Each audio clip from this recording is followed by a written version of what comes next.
Parents drained $35,000 from my card for my sister's Aspen weekend. Dad said, "You'll earn it back." Mom laughed. I just nodded. 3 days later, I sold the house they lived in. I'm Sarah, 28, and I've been the family ATM for as long as I can remember. My younger sister Emma, 22, has always been the golden child, the one who could do no wrong, the one whose dreams mattered more than mine, the one who deserved everything handed to her on a silver platter. Let me paint you a picture of how messed up my family dynamics were. I started working at 14, babysitting neighborhood kids to save for college. Emma spent her teenage years shopping and posting Instagram photos. I graduated valedictorian and earned a full scholarship to engineering school. Emma barely scraped through high school and chose an expensive art degree that my parents happily funded. I worked 2 jobs through college and graduated debt-free with a chemical engineering degree. Emma dropped out after her sophomore year to find herself in Europe for 6 months on my parents' dime. After college, I landed a great job at a pharmaceutical company and moved back to my hometown of Denver. Within 3 years, I was making 6 figures and had saved up a decent nest egg. Emma, meanwhile, was living at home, working part-time at a boutique, and spending her evenings creating TikTok videos about her aesthetic lifestyle. Here's where it gets interesting, and where I made what I now realize was either the smartest or most dangerous decision of my life. 2 years ago, my parents were facing foreclosure on their house. Dad had been forced into early retirement after his company downsized, and they were living on his small pension and Mom's part-time job at the local library. Mom had also racked up credit card debt trying to keep up appearances in our upper-middle-class neighborhood. They came to me in tears, begging for help. The house they'd raised us in, the house filled with memories, they couldn't bear to lose it. I was torn. On one hand, I loved that house too. On the other hand, I'd watched them prioritize Emma's wants over my needs my entire life. But family is family, right? So I did something that seemed generous at the time but was actually the most calculated move I've ever made. I bought their house. Not helped them save it, bought it outright. I paid off their mortgage and put the deed in my name. I told them they could live there rent-free as long as they needed, that I just wanted to keep it in the family. They cried with gratitude. Dad hugged me and said I was saving their lives. Mom called me her angel daughter. What they didn't realize was that I'd just gained the ultimate leverage. For 2 years, everything was relatively peaceful. I lived in my own condo across town, they lived in their house that I owned, and Emma continued her princess lifestyle. I helped out here and there, paid for car repairs, covered some medical bills, the usual stuff. I didn't mind because I could afford it, and it kept the peace. But Emma's demands kept escalating. First, it was a new MacBook for her creative work. Then it was a designer handbag because networking requires looking successful. Then it was a trip to Miami with her friends because she needed inspiration for her art.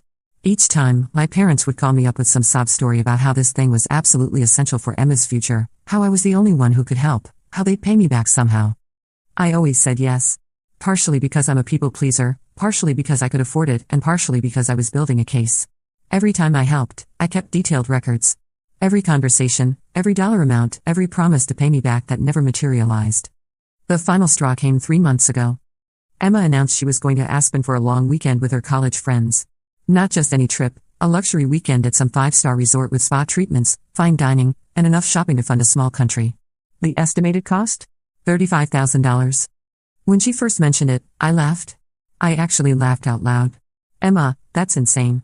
Nobody spends that much on a weekend trip. She got that pouty look she'd perfected since childhood. Sarah, you don't understand. This is important. These are influential people. Networking opportunities. I could make connections that changed my entire career. What career? I asked. You work part-time at the boutique and make TikToks. That's when my parents jumped in. Dad started his usual speech about how I didn't understand Emma's creative aspirations and how sometimes you have to invest in relationships. Mom chimed in about how I'd always been practical but Emma was special and needed different kinds of support. I told them absolutely not. $35,000 was outrageous for anyone, let alone someone with no real income or prospects for paying it back. 2 weeks later, I was at work when I got a fraud alert on my phone. $35,000 had been charged to my credit card. I immediately called my bank, thinking there had been some mistake or that my card had been stolen. The first charge had triggered their fraud protection system, but when they called a number on file to verify the charges, someone had confirmed they were legitimate. That someone, I realized with growing horror, had been my parents.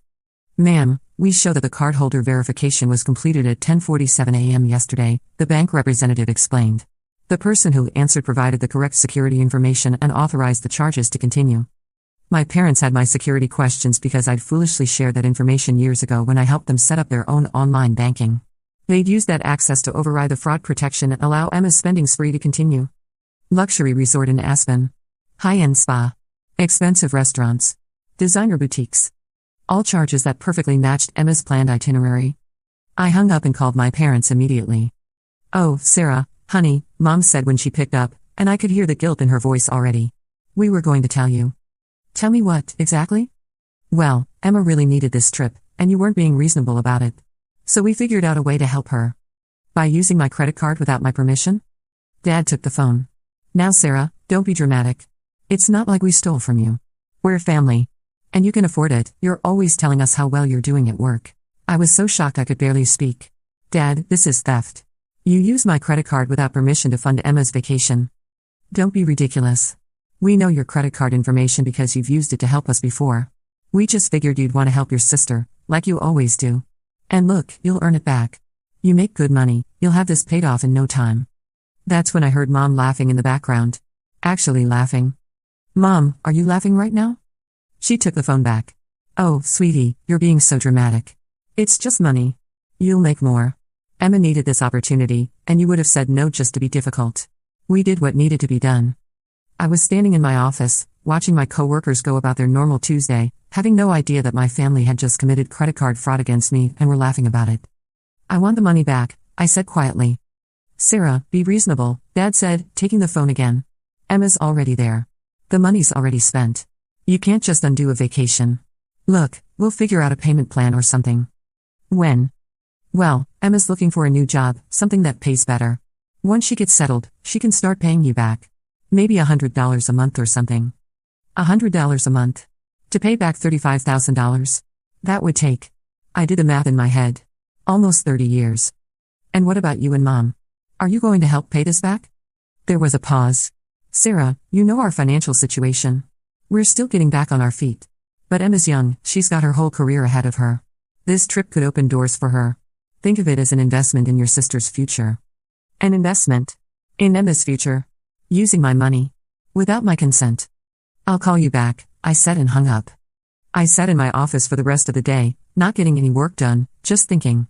$35,000 wasn't going to bankrupt me, but it wasn't pocket change either. That was money I'd been saving for a down payment on a bigger house. Money I'd earned through years of hard work, sacrifice, and careful budgeting. But the amount wasn't really the point. The point was that they'd stolen from me and felt justified doing it. The point was that they were laughing about it. The point was that they'd expected me to just roll over and take it, like I always had. That night, I went to see my lawyer. Marcus has been my attorney since I bought my parents' house. He's a family friend, someone who's known our dynamics for years. When I explained what had happened, his face got very serious. "Sarah, this is credit card fraud. Your parents could face criminal charges." "I don't want to press charges," I said quickly. "I just want my money back." He leaned back in his chair. "You could sue them in civil court, but honestly, if they don't have assets, you'll never see that money." "What exactly do they own?" I smiled for the first time in 2 days. "Nothing. I own their house." Marcus raised an eyebrow. "The house you bought for them? The one they live in?" "The one I own and they live in rent-free, yes." He was quiet for a moment, thinking. "Sarah, you realize you could evict them, right? It's your property. You've been letting them live there out of generosity, but legally, they're tenants at will. I'd recommend giving them proper notice though, 30 days is standard." "How quickly could I sell it?" "The house? If it's in good condition and priced right, probably within 6 to 8 weeks. The Denver market is hot right now." "But Sarah, are you sure about this? This is your family." That's when I told him everything. Years of being treated like an ATM. Years of Emma's needs coming before mine. Years of being expected to fund their lifestyle while receiving nothing but demands in return. And now, outright theft followed by laughter. "They made their choice when they decided to steal from me," I said. "Now I'm making mine." Marcus nodded slowly. "All right. Here's what we can do." The next morning, I called my parents. "I want to talk to all of you together," I said. "I'm coming over tonight." When I arrived, Emma was back from Aspen, looking tanned and relaxed. She was showing Mom photos on her phone, pictures of her in designer clothes at expensive restaurants, posing at the spa, shopping in boutiques I couldn't afford even with my salary. "Sarah," she said when she saw me, jumping up to give me a hug like nothing had happened. "You should have seen Aspen, it was incredible. Thank you so much for making this possible. I met some amazing people. There's this gallery owner who might be interested in my work and this photographer who wants to collaborate. This trip could literally change my life." I looked at my parents, who were smiling proudly like they personally funded Emma's life-changing vacation. "We need to talk," I said. Dad gestured to the couch. "Of course, honey. Sit down. What's on your mind? I stayed standing. I want my $35,000 back. The room got very quiet. Emma's smile faded. Sarah, come on. I told you, this could lead to real opportunities. I don't care what it could lead to. You stole from me. We didn't steal, Mom said, getting defensive. We're family. Family helps each other. Family asks before spending each other's money. Family doesn't commit fraud. Dad stood up, using his authoritative voice. Sarah, you're overreacting. Yes, maybe we should have asked first, but you would have said no. Exactly. I would have said no. Because it's my money, and I get to decide how it's spent. You'll earn it back, he repeated, like that solved everything. When? Emma, when exactly are you planning to pay me back $35,000? Emma shifted uncomfortably. I'm looking for better work. Maybe once I get established. How much better work? What's your plan to pay back $35,000? Silence. What about you two? I asked my parents. Are you going to help pay back the money you stole? More silence. I see, I said. So you steal my money, spend it on Emma's luxury vacation, and have no plan whatsoever to pay it back. And you think that's acceptable because family helps each other? Mom's voice got sharp. Sarah, you're being selfish. You make good money, you live alone, you don't have kids to support. Emma needed this opportunity. Emma is a 22-year-old adult. If she needed this opportunity, she could have figured out how to pay for it herself. Not everyone is as lucky as you, Dad said. Not everyone has your advantages. That's when I lost it. Lucky? Advantages? I worked my ass off for everything I have. I worked through high school, worked through college, earned my degree, earned my job, earned my salary. Emma has spent her entire adult life being supported by other people while contributing nothing. She's an artist, Mom said. She's creative. Not everyone fits into your little box of what success looks like. Artists who want to take $35,000 vacations need to figure out how to fund them without stealing from their sisters. Emma started crying. Sarah, you're being so mean. I thought you'd understand. I thought you'd want to support my dreams. Your dreams of being a professional mooch? That's when Dad's voice got really stern. Sarah, that's enough. You're talking about your sister. I looked around the room, at my parents who thought they were entitled to my money, at my sister who thought her dreams justified theft, at the house I bought to save them from foreclosure. You're right, I said calmly. I am talking about my sister. My sister who has never worked a full-time job, never paid rent, never taken responsibility for herself. My sister whose dreams apparently require stealing from the one family member who's actually made something of herself. And I'm also talking about my parents, who think that because they raised me, they're entitled to my credit card forever. I paused, looking at each of them. I just nodded, I said quietly. What? Mom asked. When Dad said I'd earn it back and you laughed about stealing from me, I just nodded. I didn't argue, I didn't scream, I just nodded. Do you know why? They stared at me. Because I was already planning what I was going to do next. I pulled out the folder Marcus had prepared for me. This house is being sold. I've already spoken with a realtor. It'll be on the market tomorrow. The room exploded. What are you talking about? Dad demanded. You can't sell our house, Emma cried. It's not your house, I said calmly. It's my house. I bought it when you were facing foreclosure, remember? My name is on the deed. My money paid the mortgage. You've been living here rent-free for 2 years because I allowed it. Mom stood up, her face red. Sarah, you can't be serious. This is our home. And $35,000 was my money. But that didn't stop you from spending it. This is completely different, Dad said. Is it? You took something that belonged to me without permission.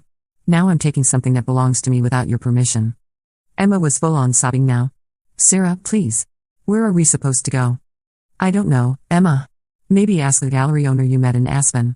Maybe ask the photographer who wants to collaborate. Maybe ask one of those amazing connections you made with my money. Marcus had prepared eviction notices, which I handed to my parents. You have 30 days to find somewhere else to live. The house will be listed for sale next week and should close within 6 to 8 weeks. Dad looked at the papers like they were written in a foreign language. Sarah, you can't do this to us. We're your family.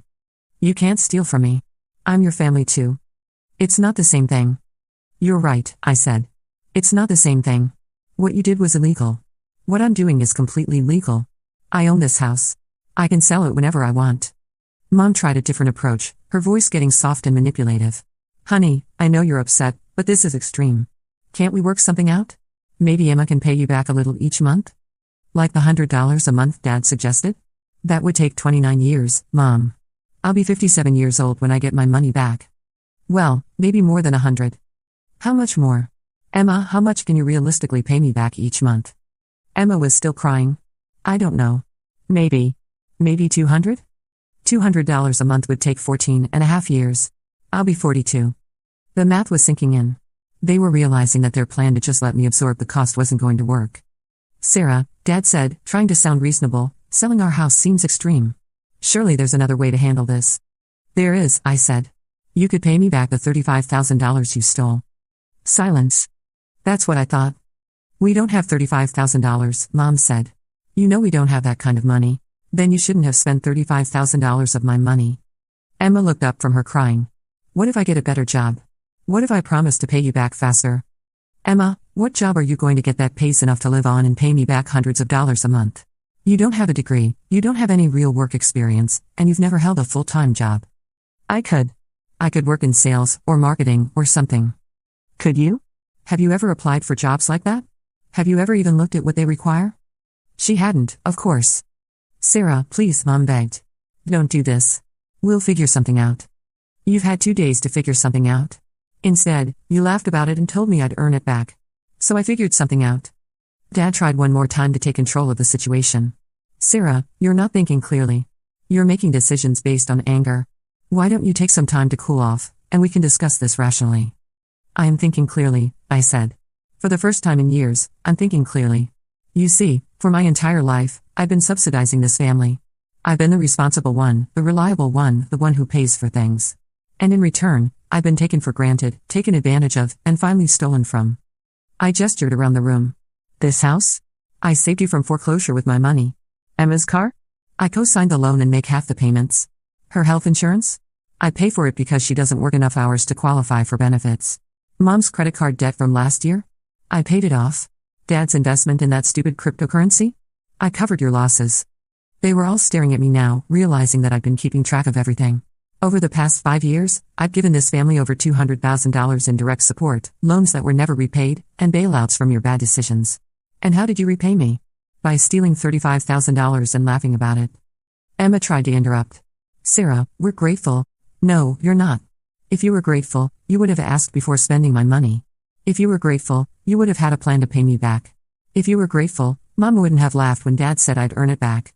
I closed the folder. The house goes on the market tomorrow. It'll probably sell within a few weeks. After closing costs and realtor fees, I'll net about $400,000. $400,000? Dad's voice cracked. It's a nice house in a good neighborhood, and I've maintained it well. Denver real estate is hot right now. The room was dead silent as they processed this information. So let me get this straight, I continued.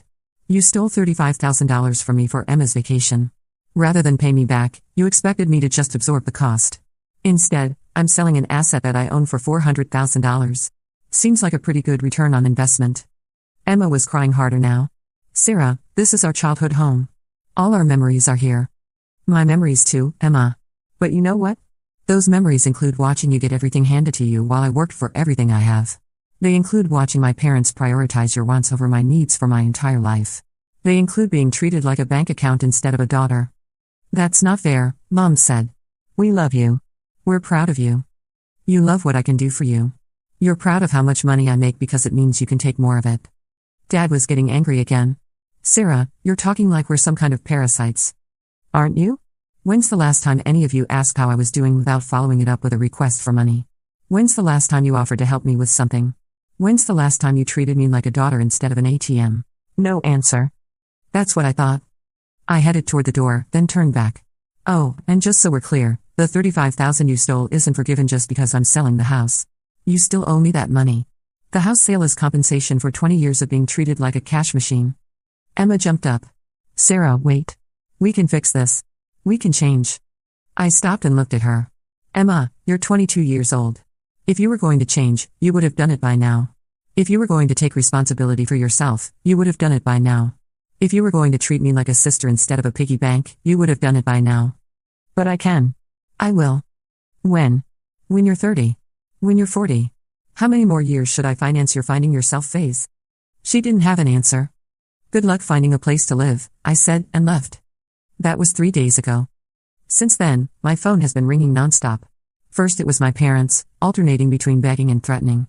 Then it was Emma, sobbing about how I was ruining her life. Then it was extended family members who had heard Sarah's version of the story and wanted to hear their side. The story they're telling everyone, by the way, is that I'm evicting my parents over a small family disagreement and that I'm being vindictive and cruel. They're not mentioning the theft, of course. They're certainly not mentioning the $35,000 or the fact that they have no plan to pay it back. Some family members are buying their story. My aunt called yesterday to tell me I should be ashamed of myself for throwing my parents out on the street over money. My uncle sent me a long text about how families should stick together and forgive each other's mistakes. But my cousin Jake, who's always been the black sheep of the family for calling out at everyone's bullshit, sent me a different kind of message. I heard what they did. Good for you. It's about time someone held them accountable. The house officially went on the market this morning. My realtor thinks we'll have offers within the week, possibly multiple offers given the location and condition. I might actually get more than $400,000. My parents have been looking at apartments, but they're discovering what I've known for years: living costs money. The places they can afford are tiny, older, and in less desirable neighborhoods. Emma is panicking because most apartments require proof of income, and her part-time job at the boutique isn't impressive to landlords. What's been particularly satisfying is watching their reality slowly sink in. For years, they've lived in this bubble where money just appeared when they needed it, usually from me. Now they're discovering what the rest of us already know: everything costs more than you think, and nobody gives you anything for free. Mom called me yesterday morning, and for the first time in years, her voice didn't have that entitled edge to it. She sounded defeated. Sarah, we looked at 12 apartments yesterday. 12. Do you know what we can afford with Dad's pension and my part-time job at the library? I waited. 700 square feet. 1 bathroom. No dishwasher, no washer and dryer, no garage. And the landlord wants us to prove we make 3 times the rent in monthly income. 3 times. We barely make twice the rent. That's pretty standard, Mom. But how are people supposed to find places to live? It's impossible. Most people plan for these things. They save money, they have steady jobs, they build credit history. We had a house. We didn't need to worry about any of this. You had a house that I bought for you after you nearly lost it to foreclosure. And Dad has his pension, plus you've been working part-time at the library for 3 years now. You have income. There was a long pause. Sarah, what if we can't find anywhere to live? For just a moment, I felt the flicker of the old guilt. The old urge to swoop in and fix everything for them. But then I remembered Emma posting Instagram stories from her Aspen spa day, captioned "Living my best life," sparkles emoji, while she was literally spending my stolen money. You'll figure it out, Mom. Adults usually do. That's cruel, Sarah. What's cruel is stealing $35,000 from your daughter and laughing about it. She hung up. The thing is, I know they'll find somewhere to live. They'll just have to adjust their expectations, maybe move farther from downtown, maybe accept that they can't afford the lifestyle they want. Join the club. Emma, on the other hand, is having a complete meltdown. She's been posting dramatic stories on social media about toxic family members and cutting out negative energy, but she's also been desperately texting her friends asking if she can crash on their couches temporarily. Her best friend Melissa, who went on the Aspen trip with her, apparently told her she could stay for maybe a week, but then you need to figure something out. Turns out even Emma's wealthy friends aren't interested in supporting her indefinitely. Emma called me crying 2 days ago. Sarah, Melissa says I can't stay at her place anymore. Her parents don't want a permanent house guest. And I can't afford any of the apartments I've looked at. The cheap ones are disgusting, and the nice ones won't approve me. Have you considered getting a better job? I'm trying. But nobody wants to hire me for anything that pays well. They all want experience, and I don't have experience because nobody will hire me. It's the classic catch-22 that every young adult faces, except Emma is facing it at 24 instead of 18 because she's been sheltered from real life for so long. Emma, you're going to have to start somewhere. Take a job, any job that's full-time. Work for a year, prove you're reliable, then look for something better. But those jobs are awful. Working at Target, or in food service, or answering phones all day. That's not what I want to do with my life. What you want and what you can afford are 2 different things. I went to college. I shouldn't have to work retail. You went to college for 2 years and dropped out. And even if you graduated, nobody owes you a career just because you have a degree. She was quiet for a moment. Sarah, what if I promised to pay you back the $35,000? Like, really promised this time. What if I got it in writing? With what money, Emma? How exactly would you pay me back? I could start an OnlyFans or something. Some girls make really good money doing that. I was so shocked I almost dropped the phone. Emma, are you serious right now? What? It's legitimate work. And I'm pretty, I could probably do well. You want to become a sex worker to pay me back money you stole for a vacation? It's not sex work, it's just photos. And it's better than working at McDonald's. This is what my family had come to. My sister was considering selling nude photos online rather than getting a normal job like a normal person. Emma, listen to me very carefully. The problem isn't that you don't have money. The problem is that you've never learned the value of work, or sacrifice, or delayed gratification. Starting an OnlyFans isn't going to teach you any of those things. So what am I supposed to do? Get a job. Any job. Work 40 hours a week. Live within your means. Learn to budget. Learn to save. Learn what it means to earn something instead of having it given to you. Easy for you to say. You've always been good at that stuff. I've always had to be good at that stuff. Nobody was bankrolling my lifestyle while I figured myself out. After I hung up, I realized something. I wasn't even angry anymore. I was just tired. Tired of these conversations, tired of their problems, tired of being expected to have solutions for people who refuse to take responsibility for themselves. The real estate market has been even better than expected. We've had 6 showings in the first 3 days, and my realtor says she expects multiple offers by the weekend. The house is in perfect condition. I've been maintaining it meticulously for 2 years, fixing things before they broke, keeping the landscaping immaculate. It shows beautifully. Dad came by yesterday while I was there meeting with a potential buyer. I was standing in the kitchen I'd renovated last year, watching the buyers discuss the granite countertops and stainless steel appliances, when he walked in. Sarah, we need to talk. The buyers looked uncomfortable, so I stepped outside with him. Dad, I'm working right now. This is important. Emma can't find anywhere to live. Your mother is having panic attacks about the move. This whole situation is getting out of hand. The situation got out of hand when you stole from me. For God's sake, Sarah, we're not criminals. We're your family. We made a mistake, yes, but you're acting like we're strangers who mugged you on the street. Strangers who mugged me would face criminal charges. You're getting off easy with just losing your free housing. His face was getting red. Free housing? We raised you in that house. We gave you a home, fed you, clothed you, sent you to school. That house is as much ours as yours. Actually, it's not. It's legally mine. I have the deed. You know what I mean. I do know what you mean. You mean that because you were my parents, you think you're entitled to my money forever. You think that raising me, which was your legal obligation, means I owe you financial support for life. That's not what I'm saying. Then what are you saying? He struggled for a moment. I'm saying that families should stick together. That we should work things out. That throwing us out on the street over money is wrong. You're not on the street. You're adults with income looking for housing you can afford. That's called life. Sarah, please. Your mother is falling apart. She can't sleep, she can't eat. The stress is making her sick. For a moment, the old guilt crept in. Mom had always been anxious, and stress did make her physically ill. But then I remembered her laughter on the phone when Dad said I'd earn the money back. She should have thought about that before she laughed about robbing me. She wasn't laughing about that. She was nervous. You know how your mother gets when she's uncomfortable. Dad, I was there. I heard her laugh. And even if she was nervous, the appropriate response would have been to apologize and offer to make it right. Instead, you told me I'd earn it back, she laughed, and you both acted like I was being unreasonable for being upset about credit card fraud. The buyers came out of the house, and Dad stepped aside while they talked to my realtor. I could see them nodding enthusiastically about something. After they left, Dad tried one more time. Sarah, what's it going to take? What do you want from us? I want my $35,000. We don't have $35,000. Then I guess we don't have anything to talk about. What if we do a payment plan? What if Emma gets a full-time job and pays you back $100 a month? That's $1,200 a year. In 30 years, Dad, stop. Just stop. Emma is 24 years old. In 30 years, she'll be 54. Do you really think it's reasonable for me to finance her lifestyle for the next 3 decades? It's not financing her lifestyle. It's helping family. It's the same thing. And I'm done with it. He stared at me for a long moment. I don't even recognize you anymore. The Sarah I raised would never do something this cruel. The Sarah you raised spent 20 years being a doormat. This is the Sarah who finally learned to say no. That evening, my realtor called with good news. We had received 3 offers, all above asking price. The highest was $425,000, $25,000 more than I'd expected. I accepted it immediately. Yesterday, Dad called me one more time. Sarah, I need you to understand something. Your mother and I are too old to start over like this. We're in our 50s. We can't just rebuild our lives from scratch.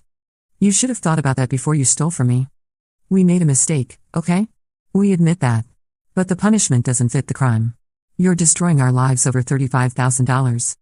I'm not destroying your lives. I'm selling my house and keeping the money, just like you spent my money and kept Emma's vacation. It's not the same thing. You keep saying that, but you never explain how it's different. There was a long pause. Sarah, what do you want? What will it take to fix this? I want my $35,000 back.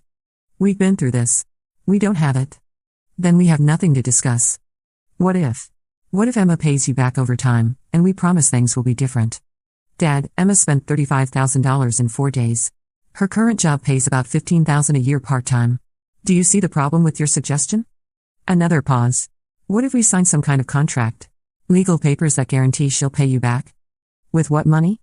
She'd have to get a job that pays at least $60,000 a year just to live independently and make reasonable payments to me. She's never worked full-time, doesn't have a degree, and has no professional skills. What makes you think she can suddenly start making that kind of money? She's smart, she's capable. Being smart and capable doesn't matter if you've never proven it. Emma has coasted her entire adult life. No employer is going to pay her $60,000 based on potential. So that's it? You've just decided to destroy our family? I didn't destroy anything, Dad. You destroyed it when you decided I existed to fund Emma's lifestyle. You destroyed it when you chose to steal from me instead of expecting her to take responsibility for herself. You destroyed it when Mom laughed about robbing me blind. He hung up on me. I've been thinking a lot about that conversation, and about the messages I've been getting from family members. They want me to forgive and forget, to let bygones be bygones, to be the bigger person. But here's what none of them understand. I tried being the bigger person for 20 years. I tried being generous, understanding, and supportive. I tried believing that families should help each other, that love means sacrifice, that being successful meant I should lift others up. Where did it get me? Stolen from and laughed at. You know what's interesting? In all the phone calls, text messages, and family drama of the past 3 days, not one person has said what they should have said first: what your parents did was wrong. Not one person has acknowledged that stealing $35,000 from me was unacceptable, regardless of a family relationship. Instead, I'm getting lectured about forgiveness, about being vindictive, about how I'm tearing the family apart over money. Well, they're right about one thing: I'm tearing the family apart. But I'm not doing it over money. I'm doing it because they showed me exactly where I stand in their priorities, and it's not where a daughter and sister should stand. Emma called me this morning, crying again. Sarah, I found an apartment I can afford, but they want first month's rent, last month's rent, and a security deposit. That's like $3,000. I don't have that. What do you want me to say, Emma? I was hoping you might help me one more time. I actually laughed. Emma, you literally just finished stealing $35,000 from me, and now you want me to give you $3,000 more? It's not giving, it's a loan. I'll pay you back. Like you're paying back the $35,000? That's different. How is it different? She couldn't answer. Emma, here's some free advice: get a full-time job. Any full-time job. Work 40 hours a week like a normal adult. Save your money instead of spending it on luxuries you can't afford. Learn to live within your means. And maybe, in a few years, you'll understand why what you did to me was so wrong. Sarah, please. I'm scared. I don't know how to do this by myself. Then it's time you learned. You're 22 years old, most people figure this stuff out by 18. I hung up. Tonight, I'm sitting in my condo, looking at the accepted offer that came in on the house. After a bidding war between 3 interested buyers, the final accepted offer was $418,000, $18,000 more than I'd expected. My parents and Emma will be out in 4 weeks. They'll figure something out, they'll have to.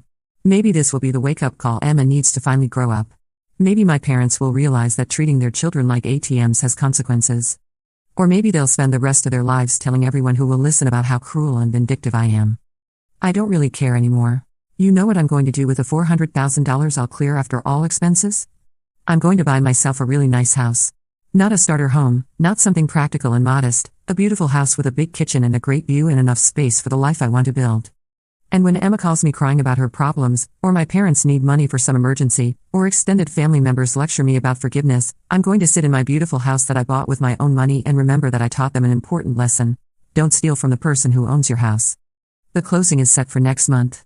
By then, this whole chapter of my life will be over. My parents will be living somewhere they can actually afford, Emma will be learning what independence actually costs, and I'll be free from 20 years of being the family bank. Some people might think I went too far. Some people might think families should forgive anything. But those people weren't stolen from and laughed at by the people who were supposed to love them most. I just nodded when they stole from me. 3 days later, I sold their house. And I'd do it again.